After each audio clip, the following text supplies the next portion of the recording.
실리콘 밸리의 심장부. 유리와 강철로 이루어진 건물의 최상층 회의실은 숨막히는 긴장감으로 가득했다. 테이블 중앙에 앉은 한 여성에게 모든 시선이 집중되어 있었다. 그녀의 이름은 헤라. 지난 몇 년간 혜성처럼 나타나 업계의 판도를 뒤흔든 미스터리한 인물이었다. 칠흑 같은 머리카락과 얼음처럼 차가운 눈빛. 그리고 그녀의 입에서 나오는 모든 단어는 날카로운 비수처럼 상대의 허점을 파고들었다. 여러분의 제안은 흥미롭지만 핵심 기술에 대한 이해가 부족합니다. 밸류에이션은 터무니없이 부풀려져 있고 향후 5년간의 수익 모델은 그저 희망사항에 불과하죠. 헤라의 목소리는 낮고 차분했지만 그 안에는 거부할 수 없는 권위가 실려 있었다. 수십억 달러가 오가는 협상 테이블에서 그녀는 단 한순간도 흐트러짐 없는 완벽한 지배자였다. 맞은편에 앉은 백발의 투자자들은 그녀의 지적에 반박조차 하지 못하고 진땀을 흘렸다. 그들이 몇 달간 준비한 프로젝트는 그녀의 몇 마디 말에 속절없이 해부되고 있었다. 결국 협상은 그녀가 원하는 방향으로 마무리되었다. 헤라는 만족스러운 표정 없이 그저 당연한 결과를 얻었을 뿐이라는 듯 자리에서 일어났다. 회의가 끝나고 그녀의 충실한 비서인 데이비드가 태블릿 PC를 들고 다가왔다. 대표님, 잠시 휴식 시간 동안 확인하실 소식이 있습니다. 한국의 TK그룹이 차세대 인공지능 반도체 사업 진출을 공식 발표했습니다. 데이비드는 무심코 화면을 그녀에게 보여주었다. 화면 중앙에는 한 남자의 얼굴이 클로즈업 되어 있었다. 5년이라는 시간이 흘렀지만 변함없이 오만하고 자신감 넘치는 얼굴. 강태민, TK그룹의 유일한 후계자이자 대한민국 재계를 이끌어갈 차세대 주자. 그리고 신하윤이라는 그녀의 진짜 이름을 지워버리고 헤라라는 괴물을 만들어낸 남자. 그의 얼굴을 보는 순간 헤라의 시간은 멈췄다. 그녀의 얼음 같던 표정에 아주 미세한 균열이 생겼다. 손에 들고 있던 펜에서 딱 하는 소리가 나며 금이 갔다. 주변의 소음이 멀어지고 눈앞의 풍경이 흐려지며 그녀의 의식은 5년 전 그날의 폭우 속으로 추락했다. 그날은 비가 미친 듯이 쏟아지는 밤이었다. 23세 신하윤은 TK그룹의 거대한 저택 정문 앞에서 무릎을 꿇고 있었다. 얇은 원피스는 비에 젖어 몸에 차갑게 달라붙었고 뱃속에 작은 생명체를 보호하려는 듯 두 손으로 배를 감싸 안고 있었다. 그녀의 눈앞에는 우산 아래에서 경멸의 눈빛으로 그녀를 내려다보는 강태민이 서 있었다. 다시 한번 말해봐. 지금 뭐라고 했어? 태민의 목소리는 빗소리에 섞여서도 얼음처럼 차갑게 들렸다. 그의 옆에는 기품 있는 얼굴에 독사의 눈을 한 그의 어머니. 왕 회장이 서 있었다. 하윤은 떨리는 목소리로 애원했다. 아니에요. 전 정말 아무것도 훔치지 않았어요. 이건 함정이에요. 제발 제 말을 믿어주세요. 그녀는 TK그룹의 핵심 기술 개발팀의 연구원이었다. 그리고 며칠 전 그녀의 개인 사물함에서 회사의 1급 기밀 설계도가 발견되었다. 모든 증거가 그녀를 산업 스파이로 지목하고 있었다. 하지만 태민은 비웃었다. 함정 고아 출신인 너를 걷어주고 내 옆에 있게 해준 은혜를 이런 식으로 갚아 돈 때문에 내 뒤통수를 쳐 그는 품에서 흰 봉투 하나를 꺼내 그녀의 얼굴에 던졌다. 돈다발이 쏟아져 나와 흙탕물 위로 흩어졌다. 이거나 먹고 떨어져. 다시는 내 눈앞에 나타나지 마. 하윤은 절망 속에서 마지막 용기를 냈다. 태민 씨, 제 뱃속에 당신 아이가 있어요. 우린 사랑했잖아요. 그녀의 고백에 태민의 얼굴은 순간 굳었지만 옆에 있던 왕 회장이 차갑게 끼어들었다. 어디서 근본도 없는 아이를 들이밀어 그 아이가 정말 태민이 아이라는 증거라도 있나? 돈을 목적으로 임신까지 계획한 더러운 꽃뱀 같으니. 그 말이 결정타였다. 태민은 마지막 남은 일말에 연민마저 지워버린 얼굴로 경비원들에게 소리쳤다. 저 여자 당장 끌어내. 다시는 이 근처에 얼씬도 못하게 해. 하유는 경비원들에게 개처럼 질질 끌려나갔다. 그녀는 필사적으로 태민의 이름을 불렀지만 그는 끝까지 뒤돌아보지 않았다. 묵직한 철문이 그녀의 등 뒤에서 닫혔다.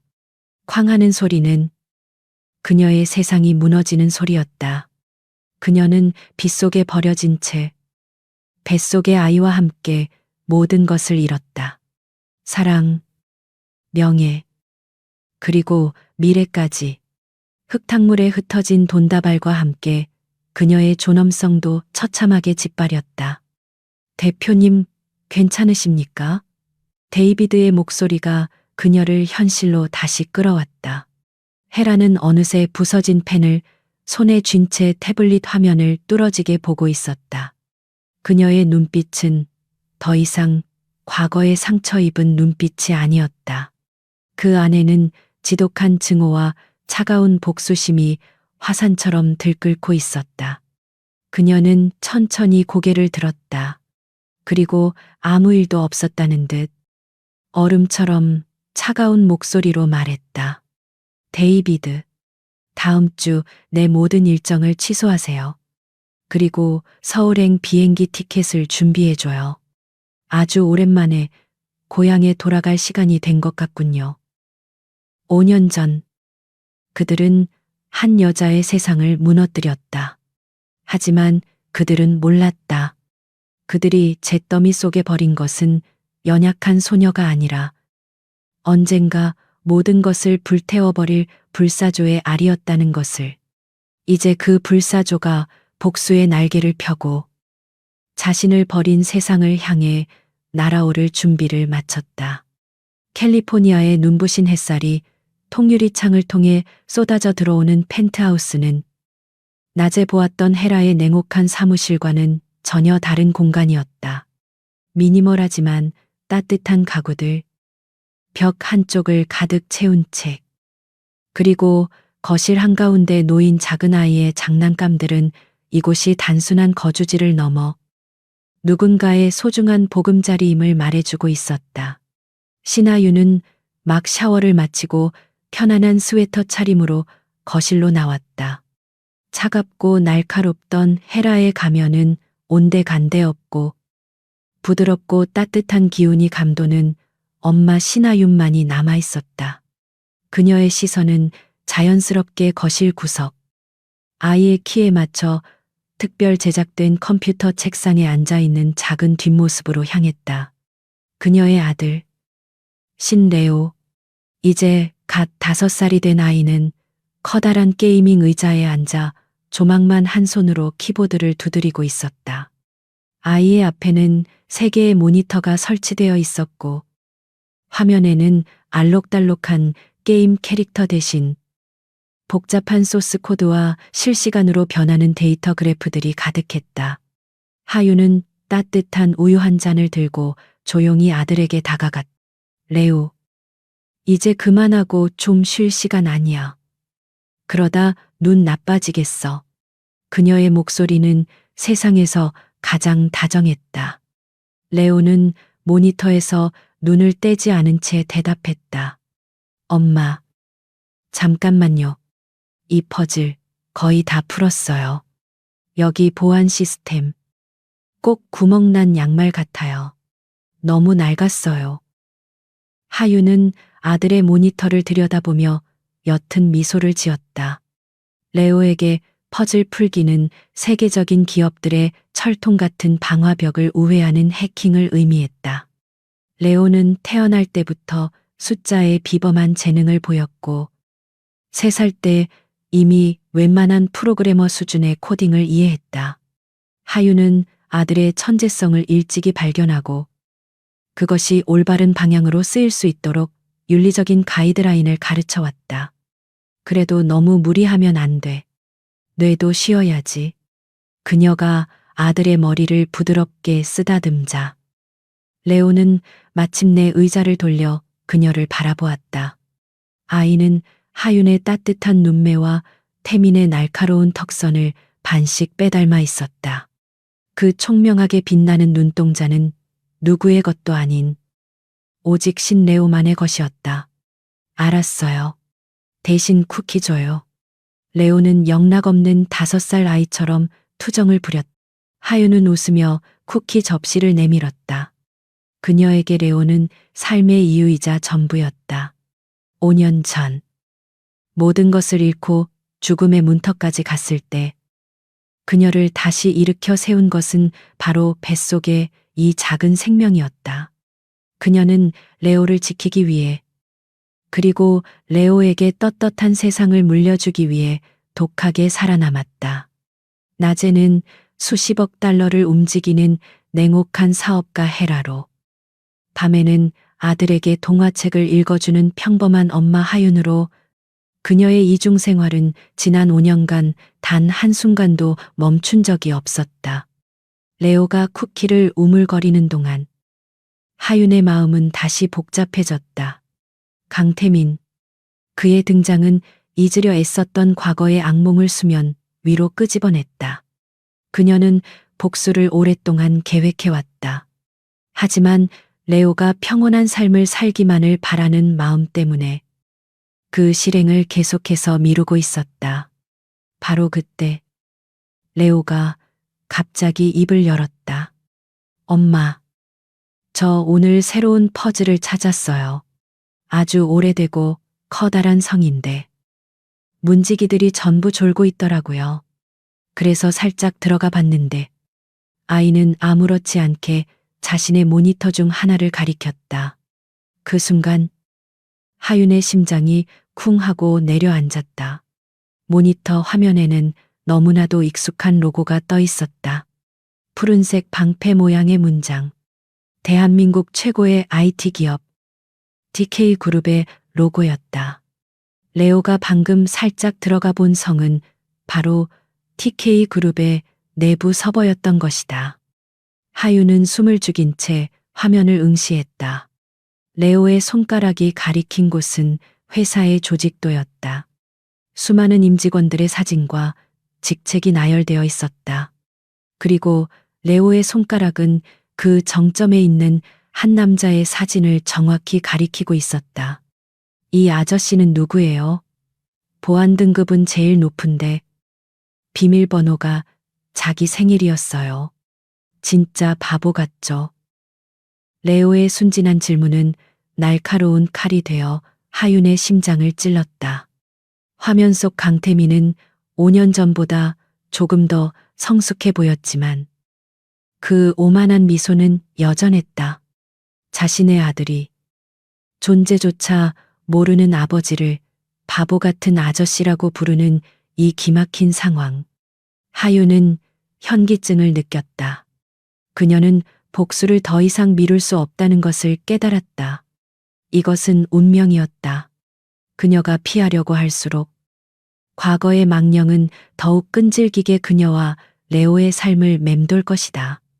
그녀가 먼저 그 망령의 목을 치지 않는 한 결코 진정한 평화는 찾아오지 않을 터였다. 복수는 더 이상 그녀만의 상처를 위한 것이 아니었다. 그것은 아들의 미래를 지키기 위한 성전이었다. 하윤은 조용히 레오의 노트북을 덮었다. 그리고 아이의 눈을 마주보며 최대한 부드러운 목소리로 말했다. 레오, 그 사람은 엄마의 아주 오래된 숙제를 풀어야 만날 수 있는 사람이야. 그녀는 아들의 작은 어깨를 감싸 안았다. 우리 한국으로 돌아가야 할 것 같아. 엄마가 아주 오랫동안 풀지 못했던 어려운 퍼즐이 있는데 레오가 좀 도와줄 수 있을까? 그녀는 복수라는 단어 대신 퍼즐이라는 말을 사용했다. 아들을 이 더러운 싸움에 끌어들이고 싶지는 않았지만 그녀는 혼자가 아니었다. 레오의 천재성은 그녀의 가장 강력한 무기였다. 레오는 잠시 생각에 잠긴 듯 하더니 이내 고개를 끄덕였다. 아이의 눈은 나이답지 않게 진지하고 깊었다. 물론이죠. 엄마, 우린 팀이잖아요. 엄마의 퍼즐은 곧 내 퍼즐이기도 해요. 아이는 이미 모든 것을 이해하고 있는 듯 했다. 그 순간 헤라와 신하윤 그리고 신레오는 비로소 하나의 완전한 팀이 되었다. 그들의 목표는 단 하나. 오만함으로 자신들을 버린 남자와 그 세력에게 5년 동안 겪었던 고통을 몇십 배, 몇백 배로 되돌려주는 것이었다. 서울행 비행기는 이미 그들의 출격을 기다리고 있었다. 일주일 후 인천국제공항 입국장은 한모자의 등장으로 잠시 술렁였다.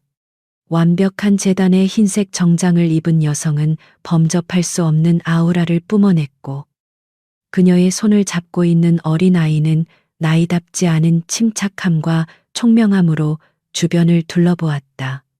5년 만에 고향 땅을 밟은 신하윤. 아니, 이제는 헤라의 귀환이었다.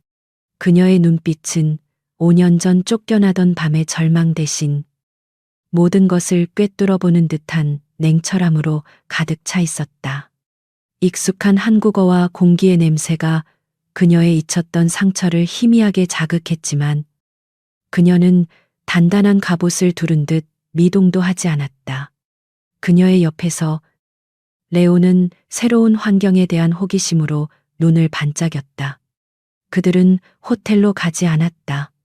공항을 빠져나온 그들을 기다리고 있던 것은 의전용 세단이었고 차는 서울의 중심부, 강남의 한적한 골목에 위치한 눈에 띄지 않는 건물 앞에 멈춰섰다. 겉보기에는 평범한 5층짜리 상업 빌딩이었지만 그 내부는 헤라가 지난 몇 년간 원격으로 구축해온 최첨단 비밀 기지였다. 건물 안으로 들어서자 지문과 홍채를 인식하는 보안 시스템이 그들을 맞았다. 내부는 마치 SF 영화의 한 장면처럼 수많은 서버와 모니터, 그리고 홀로그램 디스플레이로 가득 차 있었다. 이곳이 바로 그녀의 복수를 위한 전쟁 지휘소, 아테나의 심장이었다. 데이비드를 포함해 그녀가 실리콘밸리에서 직접 선발한 소수의 핵심 인력들이 이미 그들을 기다리고 있었다. 모든 준비는 끝났습니다. 대표님, 데이비드가 보고했다. 헤라는 고개를 끄덕이며 중앙의 거대한 스크린을 바라보았다. 스크린에는 TK그룹의 조직도와 주요 사업 현황, 그리고 강태민을 비롯한 핵심 인물들의 정보가 실시간으로 업데이트되고 있었다. 좋아요. 그럼 이제 세상에 우리의 존재를 알리도록 하죠. 그로부터 3일 후 대한민국 IT 업계는 발칵 뒤집혔다. 아테나 코리아라는 생소한 이름의 신생 기업이 기자회견을 열고 TK그룹이 독점하고 있던 인공지능 기반 데이터 보안 시장에 공식적으로 도전장을 내밀었기 때문이다. 기자회견장에 나타난 아테나의 CEO 헤라의 등장은 그 자체로 하나의 사건이었다. 신비로운 분위기와 압도적인 카리스마를 지닌 그녀는 유창한 한국어와 영어로 아테나가 보유한 혁신적인 기술에 대해 막힘없이 설명했다. 그녀가 발표한 프로메테우스 시스템은 기존의 어떤 보안 솔루션보다도 빠르고 정확하게 외부 위협을 예측하고 방어하는 획기적인 기술이었다. 그것은 TK그룹의 주력 상품을 한순간에 구시대의 유물로 만들어버릴 파괴력을 지니고 있었다. 기자들의 질문이 쏟아졌다. 대표님의 이력에 대해서는 알려진 바가 거의 없습니다. 베일에 쌓인 이유가 있습니까? 신생 기업으로서 거대 공룡인 TK그룹과 경쟁하는 것이 무모하다고 생각하지 않으십니까? 헤라는 희미한 미소를 지으며 마이크를 잡았다. 과거는 중요하지 않습니다. 중요한 것은 아테나가 만들어갈 미래입니다. 그리고 우리는 경쟁하러 온 것이 아닙니다. 새로운 시대의 표준을 제시하기 위해 온 것입니다. 거대한 공룡은 종종 변화하는 환경에 적응하지 못하고 멸종하기 마련이죠. 그녀의 대담한 발언은 순식간에 모든 언론의 헤드라인을 장식했다. 혜성처럼 나타난 CEO 헤라. TK그룹의 정면 도전. IT 업계. 지각 변동 예고. 아테나의 기술력은 어느 정도인가? 시장은 기대와 우려로 술렁이기 시작했고, 아테나와 헤라의 이름은 단숨에 업계에 가장 뜨거운 감자가 되었다. 이 소식은 당연히 강태민의 귀에도 들어갔다. 그는 자신의 사무실에서 헤라의 기자회견 영상을 보고 있었다. 그의 입가에는 흥미롭다는 듯한 미소가 걸려 있었다. 그는 헤라의 당돌함이 꽤 마음에 들었다. 하지만 그것은 어디까지나 거인이 작은 벌레를 내려다보는 듯한 여유에서 비롯된 것이었다. 재미있는 여자로군. 실리콘밸리에서 돈 좀 벌었다고 해서 한국 시장이 만만해 보이나 보지. 그는 비서에게 지시했다. 저 아테나라는 회사, 그리고 헤라라는 여자에 대해 샅샅이 조사해봐. 어떤 뒷배경을 가졌는지, 자금줄은 어디인지, 먼지 하나까지 전부 털어와. 그는 그녀를 밟아버리는 것은 시간 문제라고 생각했다. 그 오만함이 훗날 자신의 목을 조를 것이라는 사실은 꿈에도 모른 채 헤라는 TK그룹의 반응을 이미 예상하고 있었다. 그녀는 다음 단계로 넘어갔다. 아테나는 공식적으로 대규모 인력 채용을 공고했다. 파격적인 연봉과 업계, 최고의 복지, 그리고 스톡옵션까지. 조건은 단 하나. 대한민국 최고의 인재일 것. 이 공고는 TK그룹의 핵심 개발팀을 정면으로 겨냥한 것이었다. TK그룹의 경직된 조직 문화와 불합리한 보상 체계에 불만을 품고 있던 수많은 인재들이 아테나의 문을 두드리기 시작했다. TK그룹 내부에서는 인력 유출에 대한 위기감이 고조되기 시작했다. 이것이 바로 헤라가 날린 첫 번째 공개적인 공격이었다. 그날 밤 아테나의 지휘소. 헤라는 레오와 함께 거대한 스크린 앞에 서 있었다. 스크린에는 TK그룹의 복잡한 내부 네트워크 망이 3D 그래픽으로 펼쳐져 있었다. 그것은 레오가 단 몇 시간 만에 분석하고 시각화한 결과물이었다.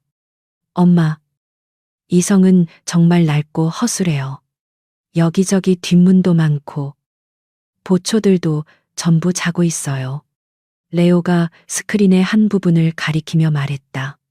그곳은 TK그룹의 재무 데이터가 보관된 서버였다. 하유는 아들의 머리를 쓰다듬으며 말했다. 그래, 맞아. 이제 우리가 그 뒷문으로 들어가서 성의 주인이 얼마나 나쁜 사람인지 세상에 알려줄 시간이야. 게임을 시작하자. 레오. 그녀의 눈이 복수의 불꽃으로 차갑게 타오르고 있었다. 5년간의 기다림은 끝났다. 이제 심판의 시간이 시작된 것이다. 깊은 밤. 도시가 잠든 시간에도 아테나의 지휘소는 푸른 빛으로 밝게 빛나고 있었다. 신하유는 거대한 메인 스크린 앞에 선 채 조용히 차를 마시고 있었다. 스크린에는 TK그룹의 방대한 네트워크가 복잡한 거미줄처럼 펼쳐져 있었다. 그녀의 눈빛은 거미줄의 중심에 앉아 먹잇감의 미세한 움직임 하나까지 감지하는 거미처럼 냉철하고 예리했다. 그녀의 옆, 특별 제작된 워크스테이션에 앉은 레오는 헤드셋을 낀 채 모니터에 완전히 몰입해 있었다. 아이의 작은 손가락은 키보드 위에서 현란한 춤을 추었고 화면에는 수수께끼 같은 코드들이 폭포수처럼 쏟아져 내렸다. 하유는 아들의 어깨에 부드럽게 손을 얹으며 말했다. 레오, 준비됐니? 오늘의 퍼즐은 조금 까다로울 수 있어. 레오는 헤드셋을 살짝 벗으며 자신만만하게 웃었다. 걱정 마세요. 엄마, 이성의 비밀 창고를 찾아내는 것쯤은 식은 죽 먹기예요. 그에게 해킹은 세상에서 가장 재미있는 숨바꼭질 놀이였다. 하유는 스크린의 한 부분을 가리켰다. 그곳은 스위스에 있는 TK그룹의 페이퍼 컴퍼니 서버였다. 우리의 목표는 저기야. 저곳은 성의 주인이 몰래 비자금을 숨겨두는 비밀 금고지. 우린 저 금고를 부수는 게 아니라 금고 안에 무엇이 들었는지 살짝 엿보고 그 목록을 광장의 사람들에게 알려주기만 할 거야. 그녀의 전략은 파괴가 아닌 폭로였다. 전면전을 벌이기 전에 적의 내부를 교란시켜 스스로 무너지게 만드는 것. 그것이 바로 헤라의 방식이었다. 레오는 엄마의 설명을 듣고는 신이 나서 고개를 끄덕였다. 알겠어요. 나쁜 성주님의 비밀을 모두에게 알려주는 거군요. 작전은 시작되었다. 레오의 손끝에서 태어난 코드는 유령처럼 TK그룹의 네트워크를 떠돌기 시작했다. 1차, 2차, 3차에 걸친 다중 방화벽은 레오에게는 낡은 자물쇠에 불과했다. 아이는 시스템의 가장 취약한 부분을 정확히 파고들어 마치 제 집 안방을 드나들듯 자연스럽게 내부로 진입했다.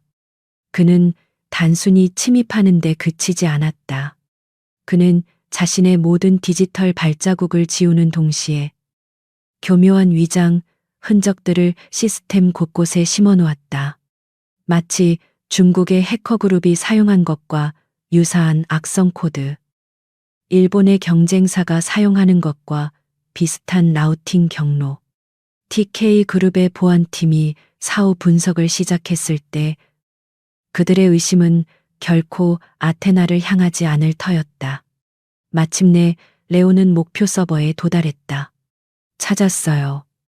엄마 왕 회장이라는 할머니의 비밀 장부예요.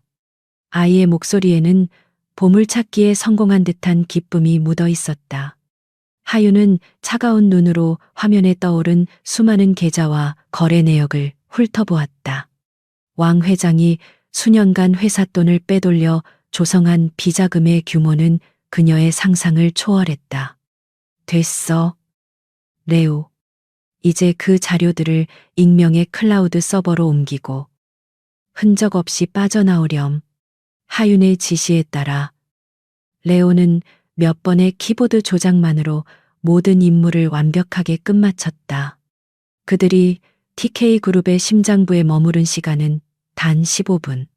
하지만 그 15분은 거대한 제국의 첫 번째 균열을 내기에 충분한 시간이었다. 다음 날 아침, TK그룹 본사는 그야말로 아수라장이었다. 보안팀의 비상벨이 요란하게 울렸고 재무팀에서는 비명이 터져 나왔다.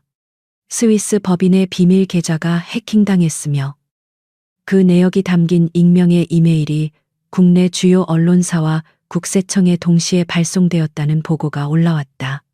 강태민은 보고를 받자마자 이성을 잃고 고함을 질렀다. 대체 보안팀은 뭘 하고 있었던 거야?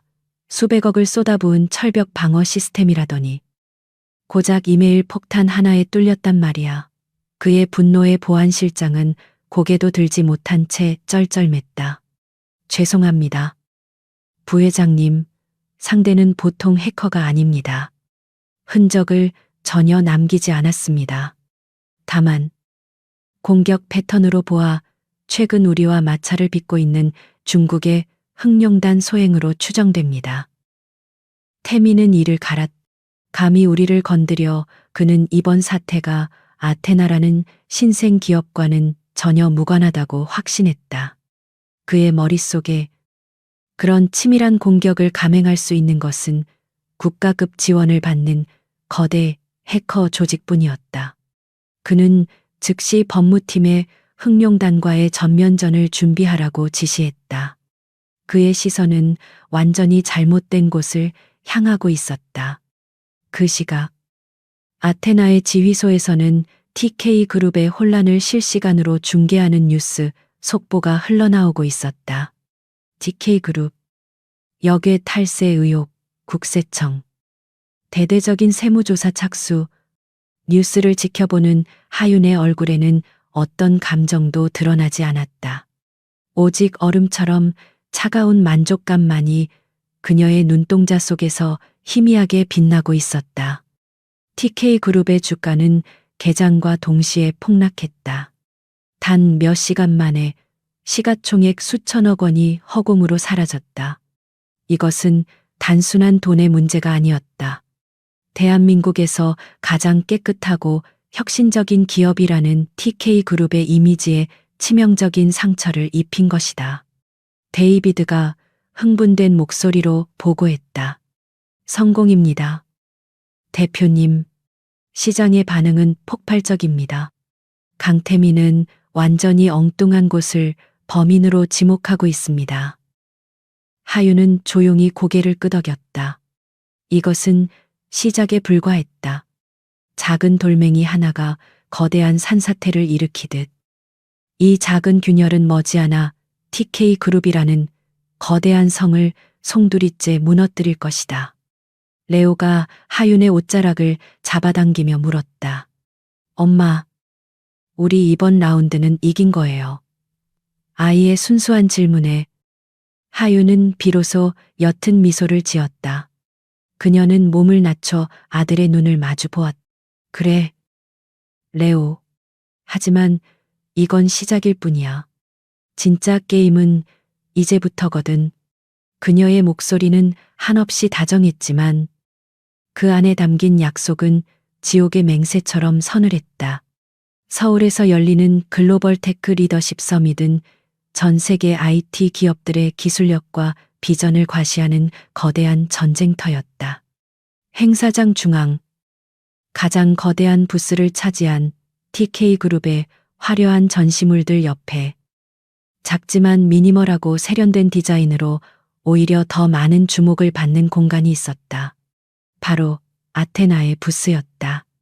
사람들은 TK그룹의 물량 공세보다 아테나가 선보인 단 하나의 홀로그램 시연에 더 열광했다. 그것은 아테나의 보안 솔루션 프로메테우스가 가상의 도시 전체 네트워크를 실시간으로 보호하는 모습을 보여주는 경이로운 광경이었다. TK그룹의 임직원들은 자신들의 부스 앞에서 웅성거리는 인파를 보며 굴욕적인 표정을 감추지 못했다. 바로 그때 행사장의 미세한 술렁임이 일었다.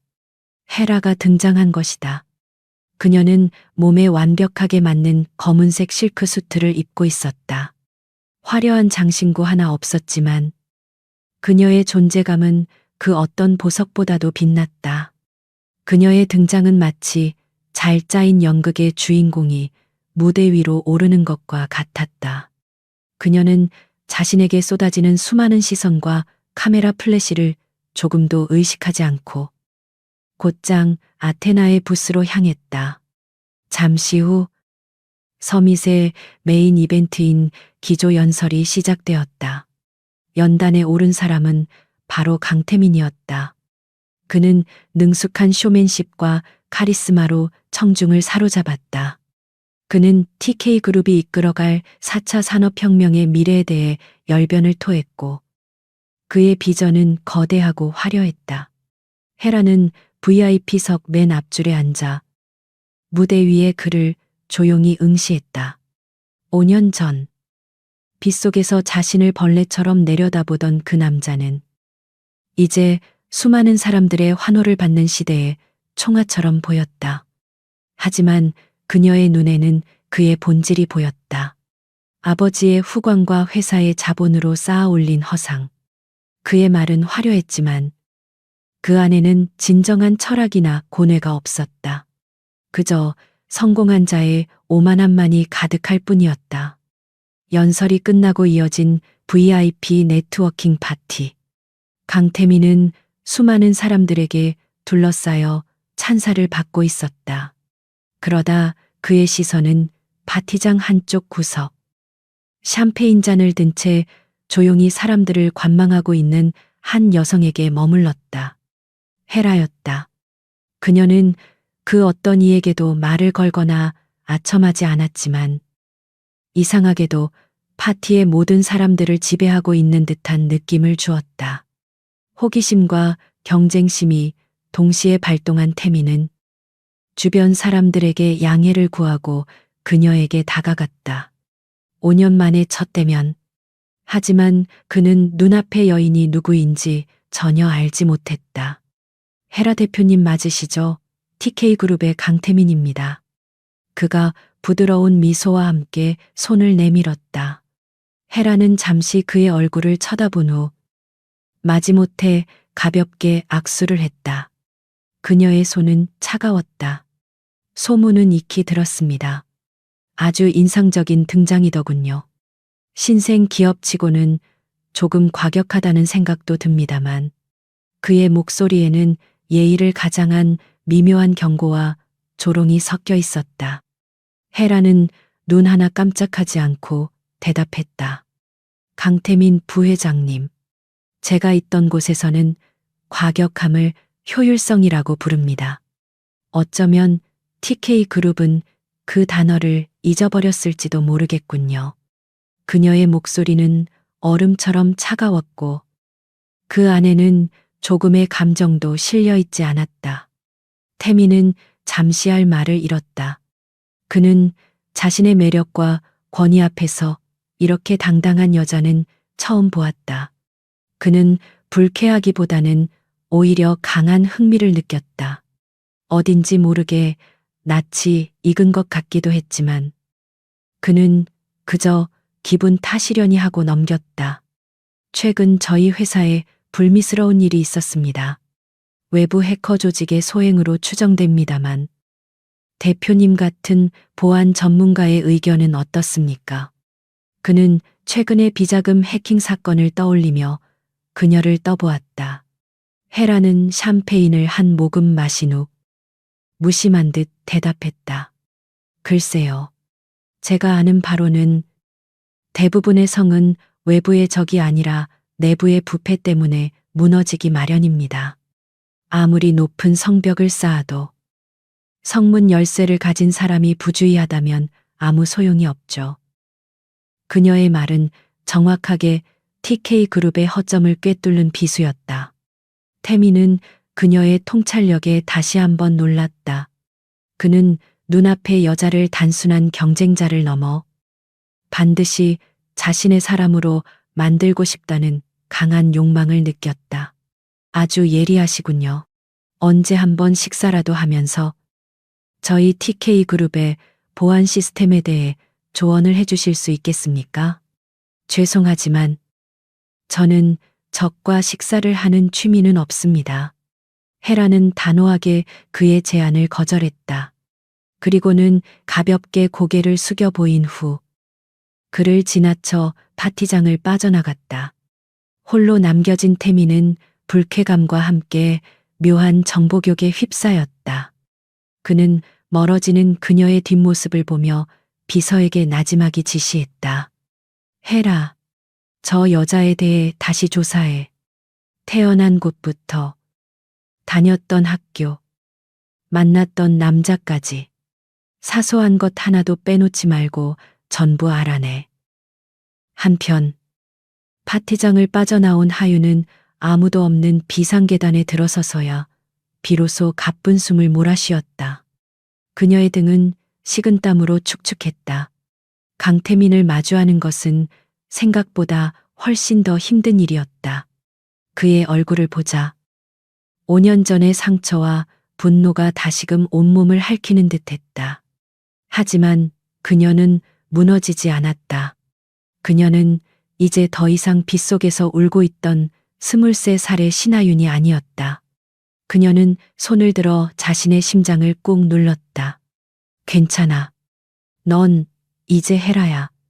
그는 널 알아보지 못했어. 그는 여전히 오만하고 눈이 먼 장님일 뿐이야. 그녀는 스스로를 다독이며 다시 얼음 같은 표정을 되찾았다.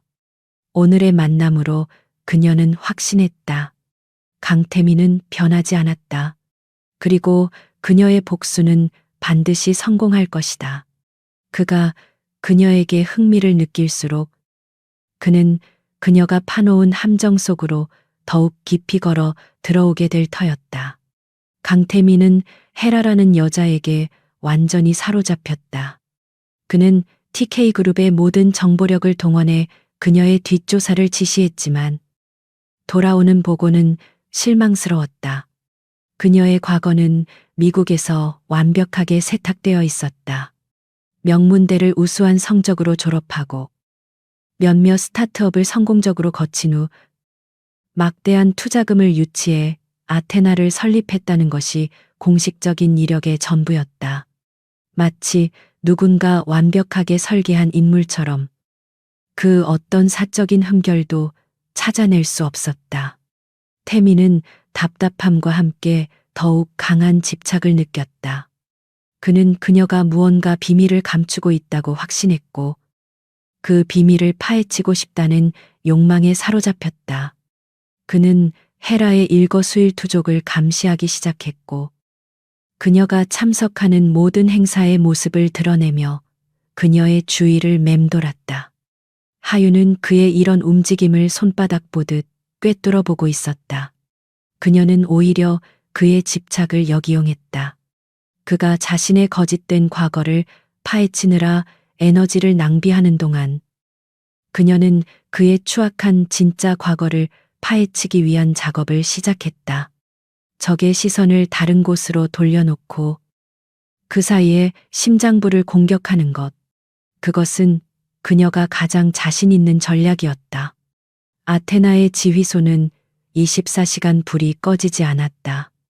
하윤과 레오는 5년 전 TK그룹의 낡은 서버, 이제는 데이터의 무덤이라 불리는 아카이브 저장소에 접속하기 위한 길고 지루한 싸움을 시작했다. 그곳에는 그녀의 운명을 바꿔놓았던 그날의 진실이 먼지 속에 묻혀 잠들어 있을 터였다. 엄마, 이 성은 너무 낡아서 유령이 나올 것 같아요. 레오는 하품을 하며 말했다. 오래된 서버에 접속하는 것은 최신 시스템을 해킹하는 것과는 전혀 다른 문제였다. 구식 보안 프로토콜과 조각난 데이터들, 그리고 곳곳에 숨겨진 논리적 함정들은 레오에게도 꽤 까다로운 퍼즐이었다. 하유는 아들을 격려하며 함께 밤을 새웠다. 그녀는 디지털 고고학자가 되어 5년 전의 데이터 파편들을 하나씩 맞춰나갔다. 그녀는 먼저 자신이 누명을 썼던 그날의 보안 시스템 접속 기록을 뒤졌다. 며칠간의 끈질긴 추적 끝에 그녀는 결정적인 단서를 찾아냈다. 그녀의 사물함에서 기밀 설계도가 발견되기 1시간 전, 그녀가 근무하던 연구동 복도의 CCTV 영상이 시스템 오류를 이유로 삭제된 기록이었다. 세상에 그런 우연은 없었다. 이것은 명백히 누군가 의도적으로 증거를 인멸했다는 첫 번째 증거였다. 다음 목표는 더 어려웠다. 바로 왕 회장과 당시 태민의 약혼녀이자 지금은 아내가 된 윤서아의 개인 이메일 서버였다. 그들의 이메일은 최신 보안 기술로 철저하게 보호받고 있었다. 하지만 하유는 알고 있었다. 가장 강력한 보안 시스템도 결국 그것을 사용하는 사람의 실수 하나로 무너질 수 있다는 것을. 레오가 그 약점을 찾아냈다. 윤서아는 SNS에 자신의 화려한 일상을 과시하는 것을 즐겼다. 레오는 그녀가 최근에 올린 반려견 사진에서 목줄에 희미하게 새겨진 반려견의 이름과 생년월일을 알아냈다. 그리고 그것을 조합해 그녀가 자주 이용하는 명품 쇼핑몰의 비밀번호를 알아내는데 성공했다. 사람들은 대부분 여러 사이트에서 비슷한 아이디와 비밀번호를 사용한다는 허점. 레오는 그 쇼핑몰 계정을 통해 그녀의 개인 이메일 복구 시스템에 접근했고 마침내 경고했던 성의 문을 여는 데 성공했다. 두 사람은 숨을 죽인 채 5년 전 날짜의 이메일들을 검색하기 시작했다. 그리고 마침내 그들은 판도라의 상자를 열었다.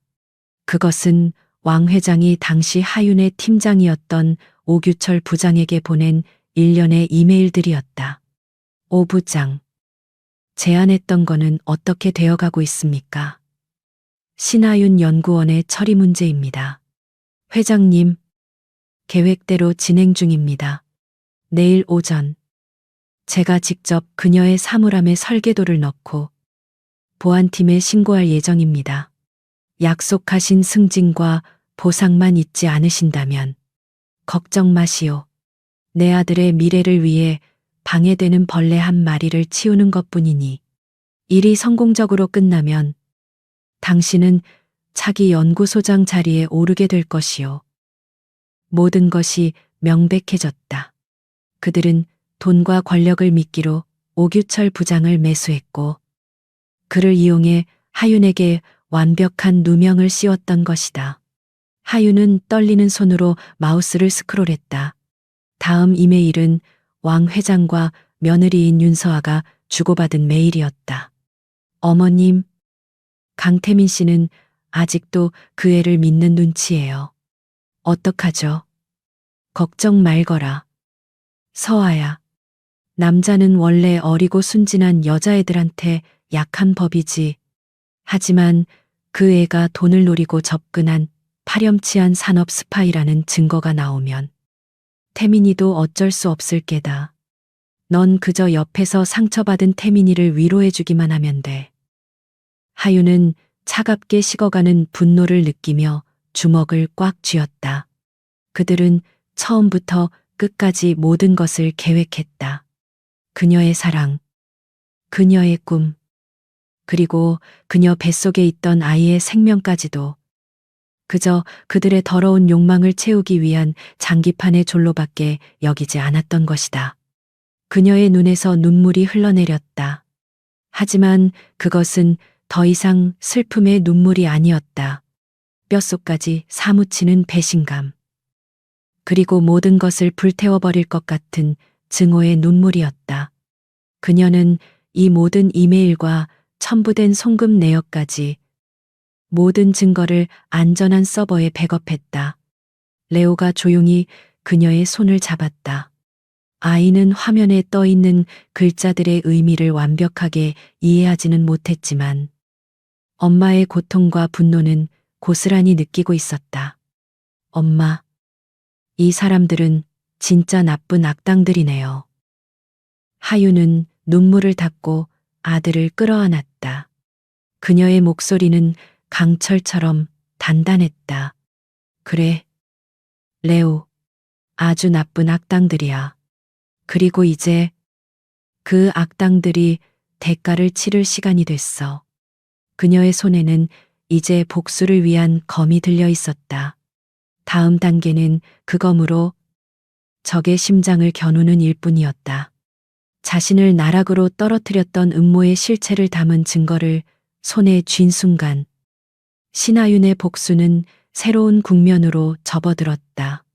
이제는 방어가 아닌 전면적인 공격의 시간이었다. 그녀는 더 이상 어둠 속에 숨어 적의 허점을 찌르는 암살자가 아니었다. 그녀는 이제 거대한 군대를 이끌고 적의 성문을 정면으로 부수러가는 정복 군주였다. 그녀의 첫 번째 공격 목표는 강태민이 아닌 그의 아내이자 음모의 공범인 윤서아와 그녀의 가문이었다. 윤서아의 아버지는 현직 국회의원으로 TK그룹의 든든한 정치적 방패막이 역할을 해왔다. 하윤은 그 방패를 먼저 부숴버림으로써 강태민을 고립시키기로 결심했다. 하윤과 레오는 며칠간의 추가 해킹을 통해 윤 의원이 관련된 부동산 투기 및 뇌물수수 혐의에 대한 구체적인 증거 자료들을 확보했다. 차명 계좌의 거래 내역, 건설사 대표와의 비밀, 통화 녹음 파일, 그리고 미공개 정보를 이용해 막대한 시세 차익을 얻은 토지 계약서까지. 증거는 차고 넘쳤다. 하윤은 이 자료들을 신중하게 가공했다. 그녀는 모든 것을 한 번에 터뜨리지 않았다. 대신 가장 파급력이 크지만 출처를 추적하기 어려운 몇 개의 핵심 증거만을 골라 탐사 보도를 전문으로 하는 인터넷 언론사에 익명으로 제보했다. 제보자는 정의를 사랑하는 내부 고발자로 위장했다. 며칠 후 대한민국은 발칵 뒤집혔다.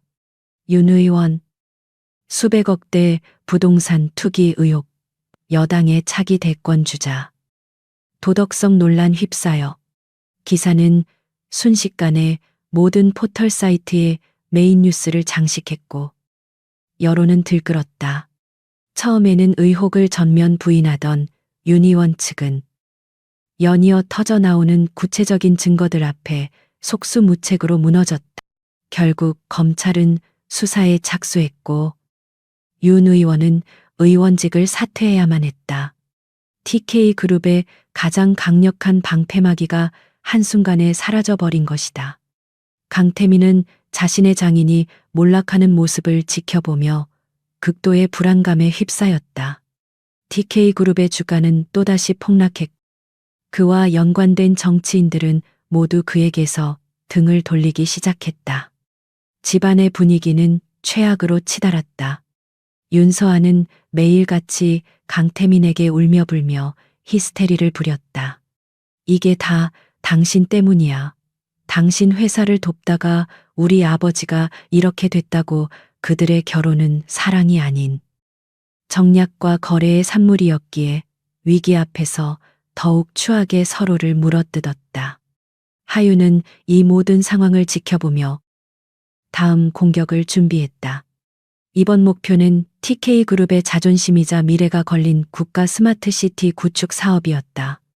수조 원의 예산이 투입되는 이 거대 프로젝트는 사실상 TK그룹이 수주할 것이라고 모두가 예상하고 있었다.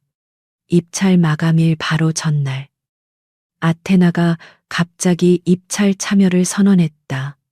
업계의 모든 사람들은 무모한 도전이라며 비웃었다. 신생기업이 대한민국 정부의 기간산업 프로젝트를 수주한다는 것은 불가능에 가까운 일이었다. 강태민 역시 코웃음을 치며 그녀의 도전을 애송이의 객기쯤으로 치부했다. 그리고 프로젝트 프레젠테이션 당일 강태민은 자신만만한 태도로 TK그룹의 압도적인 기술력과 자본력을 과시했다. 그의 발표는 화려하고 웅장했지만 어딘가 모르게 진부했다. 기존의 기술들을 적당히 짜깁기한 수준에 불과했다. 다음은 헤라의 차례였다. 그녀는 단상에 올라 조용하지만 힘있는 목소리로 아테나의 비전을 설명하기 시작했다. 그녀가 제시한 스마트시티 모델은 이전에 누구도 상상하지 못했던 혁신 그 자체였다. 그녀는 아테나의 프로메테우스 시스템을 기반으로 도시의 모든 인프라가 유기적으로 연결되고 스스로 위협을 감지하고 방어하며 에너지 효율을 극대화하는 살아있는 유기체 같은 도시를 제안했다. 그녀의 프레젠테이션은 한편의 완벽한 영화와도 같았다. 심사위원들은 그녀의 압도적인 기술력과 철학이 담긴 비전에 완전히 매료되었다. 결과는 모두의 예상을 뒤엎고 아테나의 압승이었다. 발표가 끝나는 순간 행사장은 충격과 경탄으로 술렁였다. 강태민은 자신의 귀를 의심했다. TK그룹이, 그것도 이제 막 걸음마를 뗀 신생 기업에게 그룹의 명운이 걸린 프로젝트를 빼앗겼다는 사실을 도저히 믿을 수 없었다. 그것은 단순한 사업적 패배가 아니었다. 수많은 언론과 경쟁사들 앞에서 당한 완벽한 굴욕이자 강태민이라는 이름에 새겨진 지울 수 없는 치욕이었다. 그는 분노로 온몸을 떨며 헤라에게 다가갔다. 당신, 대체 정체가 뭐야? 무슨 짓을 한 거지? 그의 목소리는 이성을 잃고 떨리고 있었다. 헤라는 그런 그를 차갑게 내려다보며 5년 전 그가 자신에게 했던 말을 똑같이 되돌려 주었다. 게임에서 졌을 뿐이에요. 강태민 씨, 패배를 인정하는 법부터 배우셔야겠군요. 그녀는 그를 스쳐 지나갔다. 그날 밤, 강태민은 자신의 집무실에서 혼자 술을 마셨다. TV에서는 온통 아테나의 승리와 헤라라는 여성 CEO에 대한 찬사가 쏟아져 나오고 있었다. 그는 분노에 차서 술잔을 벽에 던져버렸다. 유리잔이 산산조각 나며 바닥에 흩어졌다. 그는 처음으로 두려움이라는 감정을 느꼈다. 헤라. 그녀는 단순한 경쟁자가 아니었다. 그녀는 마치 자신의 모든 것을 꿰뚫어보고 자신의 가장 약한 부분만을 골라 공격하는 악마처럼 느껴졌다. 그는 여전히 그녀의 정체를 알지 못했다. 하지만 한 가지는 확실했다. 이것은 이제 생존을 건 전쟁이라는 것을. 스마트시티 프로젝트의 패배는 TK그룹의 단순한 사업적 손실 이상의 상처를 남겼다.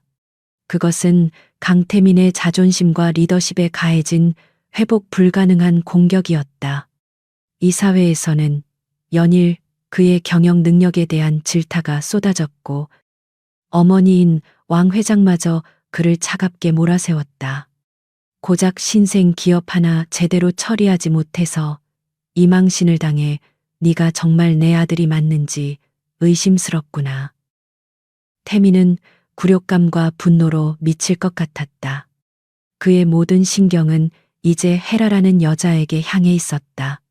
그는 밤낮으로 그녀의 약점을 찾기 위해 혈안이 되었지만 그녀는 마치 안개처럼 잡히지 않았다. 그가 한 걸음 다가가면 그녀는 두 걸음 더 멀리 달아나 그를 조롱하는 듯했다. 그러던 중 그는 마지못해 한 행사에 참석해야만 했다. TK그룹이 매년 후원하는 전국 청소년 AI 올림피아드. 미래의 인재를 발굴한다는 명분 좋은 행사였지만 지금의 그에게는 그저 시간 낭비처럼 느껴졌다. 그는 심사위원석에 앉아 지루한 표정으로 아이들의 앳된 발표를 건성으로 듣고 있었다. 바로 그때 그의 눈을 번쩍 뜨이게 하는 참가자가 나타났다. 참가 번호 7번. 신레오. 이제 갓 초등학교에 입학할 나이로 보이는 작은 아이가 단상 위로 올라왔다. 아이는 조금도 주눅들지 않고 또렷한 목소리로 자신의 프로젝트를 설명하기 시작했다. 레오가 개발한 프로그램은 도시의 교통 데이터를 실시간으로 분석해 미래의 교통체증을 95% 이상의 정확도로 예측하는 인공지능 알고리즘이었다. 아이가 만들었다고는 도저히 믿기지 않는 정교하고 혁신적인 프로그램이었다. 심사위원들은 경탄을 금치 못했고 태민 역시 넋을 잃고 아이의 발표에 빠져들었다. 하지만 그를 사로잡은 것은 아이의 천재성만이 아니었다. 어딘지 모르게 낯이 익었다. 작은 얼굴에 담긴 당돌한 눈빛, 무언가에 집중할 때 살짝 찡그리는 미간, 그리고 자신의 주장을 펼칠 때의 단호한 제스처까지.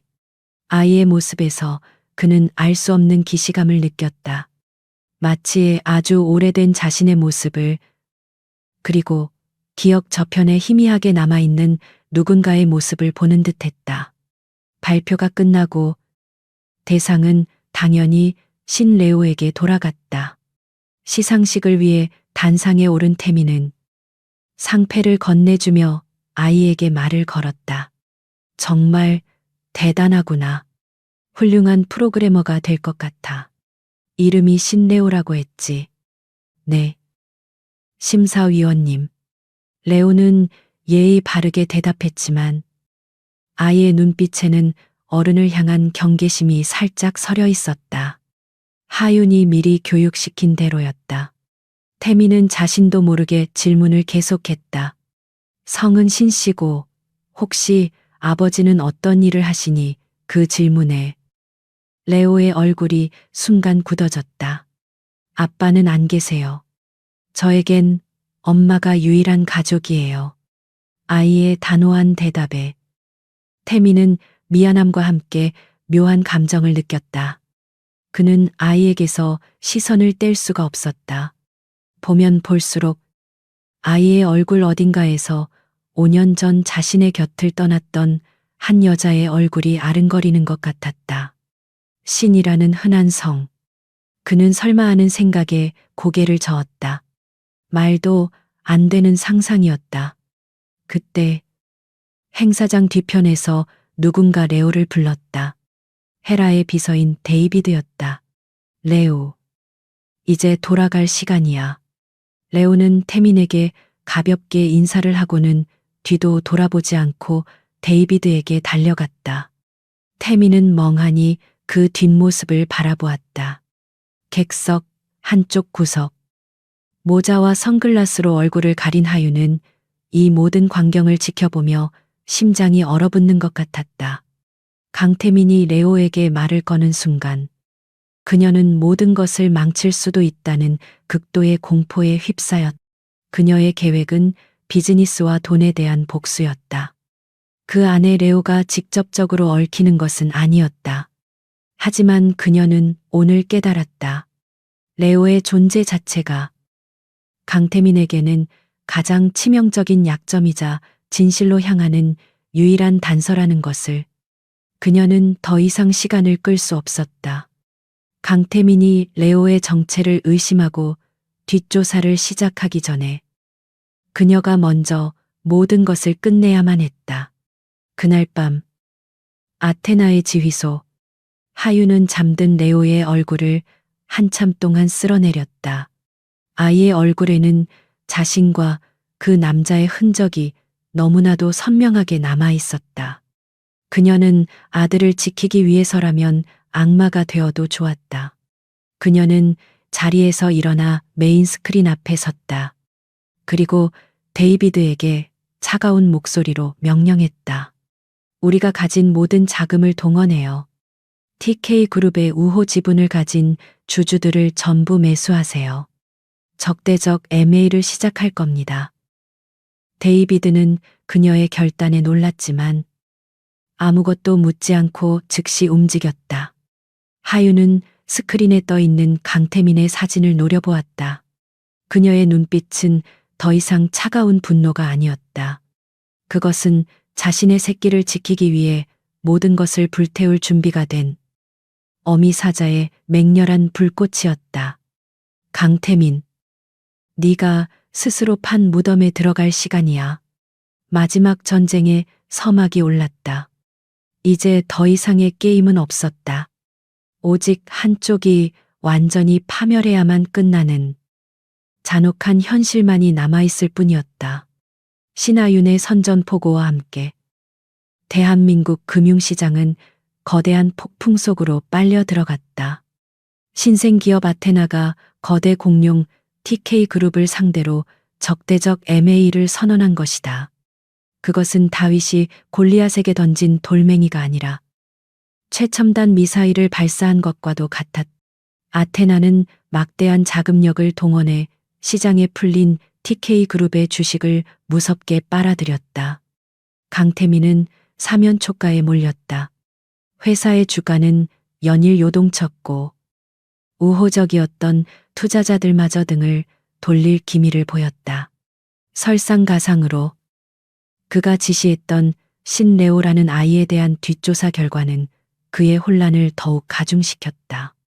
아이의 출생 기록은 존재했지만 아버지는 공란이었고 어머니인 신하윤이라는 여자의 과거 기록은 5년 전을 기점으로 완벽하게 증발해 있었다. 신하윤, 그 이름을 들은 순간 태민은 잊고 있던 과거의 편린이 섬광처럼 뇌리를 스치는 것을 느꼈다. 하지만 그는 애써 그 기억을 지워버렸다. 지금은 과거를 돌아볼 시간이 없었다. 그는 자신의 제국을 지키기 위해 긴급 주주총회를 소집해 경영권 방어에 나서야만 했다.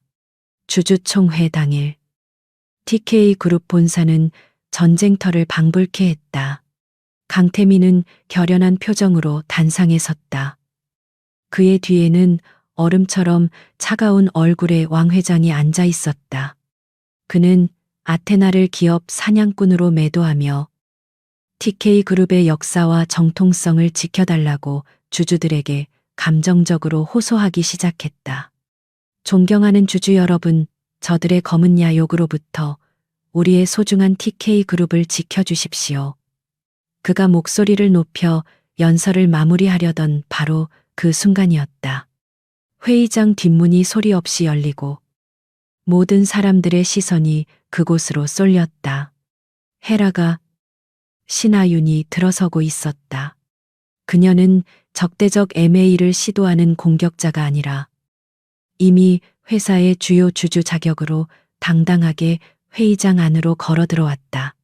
지난 몇 주간 그녀는 이미 TK그룹의 의결권 있는 주식 상당 부분을 확보해둔 상태였다. 저 여자가 왜 여기에 경비원들. 당장 저 여자를 끌어내 강태민은 이성을 잃고 소리쳤다. 하지만 헤라는 그의 발악에 아랑곳하지 않고 천천히 단상을 향해 걸어갔다. 그녀는 마이크 앞에 서서 5년 만에 처음으로 그의 눈을 똑바로 마주 보았다.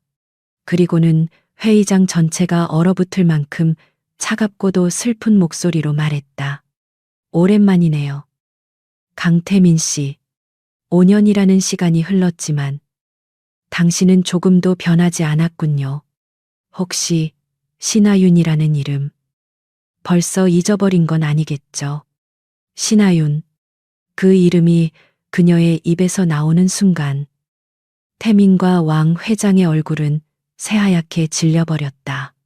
주변의 주주들은 어리둥절한 표정으로 두 사람을 번갈아 쳐다보았다. 태민이 무언가 말을 하려고 입을 열었지만 그보다 먼저 회의장 대형 스크린이 환하게 켜졌다. 헤라의 마지막 프레젠테이션이 시작된 것이다. 스크린에 처음 나타난 것은 5년 전 왕 회장과 오규철 부장이 주고받았던 이메일들이었다. 신하윤에게 누명을 씌우기 위한 치밀한 계획과 그 대가로 오고 간 검은 돈의 거래 내역이 적나라하게 드러났다. 회의장은 충격적인 웅성거림으로 가득 찼다. 거짓말이야. 저건 전부 조작된 거야. 왕 회장이 날카롭게 소리쳤지만 그녀의 목소리는 공허한 외침일 뿐이었다. 다음 화면에는 5년 전 그날 밤 저택 앞에서 찍힌 영상이 나타났다. 하윤이 몰래 고용했던 흥신소 직원이 만약을 위해 촬영해둔 영상이었다. 영상 속에서 태민은 임신했다는 하윤의 고백에 그 아이가 내 아이라는 증거라도 있나라고 차갑게 쏘아붙이며 돈 봉투를 던지고 있었다. 그의 잔인한 목소리가 회의장에 울려 퍼졌다. 태민은 다리가 풀려 자리에 주저앉을 뻔했다. 그의 완벽했던 인생에 지워버리고 싶었던 오점이 만천하에 공개되었다. 하지만 헤라의 복수는 아직 끝나지 않았다. 당신은 증거를 원했죠. 강태민 씨. 그래서 오늘 당신을 위해 확실한 증거를 하나 가지고 왔어요. 그녀가 나지막이 말하자 스크린은 아테나의 지휘소와 실시간으로 연결되었다. 화면에는 레오가 앉아 있었다. 아이는 카메라를 정면으로 응시하며 또렷한 목소리로 말했다. 안녕하세요. 제 이름은 신레오입니다. 그리고 저는 오늘 엄마의 마지막 퍼즐을 풀기 위해 이 자리에 나왔습니다. 아이의 말이 끝나기 무섭게 화면에는 유전자 검사 결과 보고서가 나타났다. 강태민과 신레오 친자 관계 성립 확률 99, 999%. 그것은 마지막 결정타였다. 강태민은 더 이상 아무 소리도 내지 못했다. 그는 멍하니 스크린 속 레오의 얼굴을 바라보았다. 자신이 그토록 감탄했던 천재 소년. 자신과 기묘하게 닮았다고 생각했던 그 아이. 자신이 버렸던 자신의 아들이었다. 그 아들이 지금 자신의 제국을 무너뜨린 칼이 되어 눈앞에 서 있었다. 그는 무너져 내렸다. 단순히 회사를 빼앗기는 것과는 차원이 다른 영혼이 파괴되는 고통이었다. 그는 자신이 무슨 짓을 했는지, 무엇을 잃어버렸는지를 비로소 깨달았다. 헤라는 무너진 그를 차갑게 내려다보며 마지막 말을 건넸다. 이건 결코 기업 인수 싸움이 아니었어. 이건 정의에 대한 문제였지. 당신들은 한 사람의 인생과 당신들의 핏줄마저 버렸어. 이제 그 대가를 치를 시간이야. 주주총회장은 아수라장이 되었다. 강태민과 왕 회장에 대한 불신이 많은 만장일치로 통과되었다. 헤라는 그 모든 혼돈의 중심에서 마침내 자신의 이름과 명예, 그리고 아들을 위한 정의를 되찾은 승리자로 우뚝 섰다. 게임은 끝났다. 완벽한 체크메이트였다. 주주총회가 끝난 TK그룹은 거대한 태풍이 휩쓸고 간 난파선과도 같았다. 대한민국을 대표하던 철옹성의 몰락 소식은 모든 언론의 일면을 장식했고 연일 충격적인 후속 보도들이 쏟아져 나왔다. 검찰은 즉시 특별수사팀을 꾸려 TK그룹에 대한 대대적인 수사에 착수했다. 왕 회장과 윤서아, 그리고 과거의 음모에 가담했던 오규철 전 부장은 모두 긴급 체포되어 구속되었다. 그들이 평생을 바쳐 쌓아 올린 명예와 부는 한낱 신기루처럼 사라져버렸다. 그들은 차가운 감옥 안에서 자신들의 오만함이 불러온 비참한 대가를 치르게 될 것이었다. 강태민은 구속을 면했다. 5년 전 그가 어머니의 계략에 속아 넘어간 점이 참작되었기 때문이다. 하지만 그에게 내려진 판결은 감옥살이보다 더 잔인한 것이었다. 그는 모든 것을 잃었다. 회사, 재산, 그리고 아내마저 그를 버리고 떠났다. 그는 텅 빈 저택에 홀로 남겨졌다. 한때는 성공의 상징이었던 그 화려한 공간은 이제 그의 실패를 증명하는 거대한 무덤처럼 느껴졌다. 그는 며칠 밤낮으로 술을 마시며 망가져갔다. 그러다 문득 그는 인터넷에서 자신의 아들 신레오의 사진을 찾아보았다. 화면 속 아이는 천재적인 재능으로 세상을 놀라게 하고 있었다. 그 아이는 자신의 핏줄, 자신이 한때 경멸하며 내쳤던 존재였다. 그는 아이의 얼굴에서 자신과 신하윤의 모습을 보았다. 그는 자신이 무엇을 놓쳤는지, 어떤 기회를 영원히 잃어버렸는지를 비로소 깨달았다. 그의 눈에서 뒤늦은 후회의 눈물이 흘러내렸다. 그것은 그가 평생 짊어지고 가야 할 지옥의 무게였다. 한편 신하윤은 승리에 도취해 있지 않았다. 그녀는 과거를 심판했을 뿐 그 과거에 얽매여 있을 생각은 없었다. 그녀는 TK그룹의 새로운 주인이 되었다. 사람들은 그녀가 TK그룹을 해체하고 자산을 팔아치워 막대한 이익을 챙길 것이라고 예상했다. 하지만 그녀의 선택은 모두의 예상을 뛰어넘었다.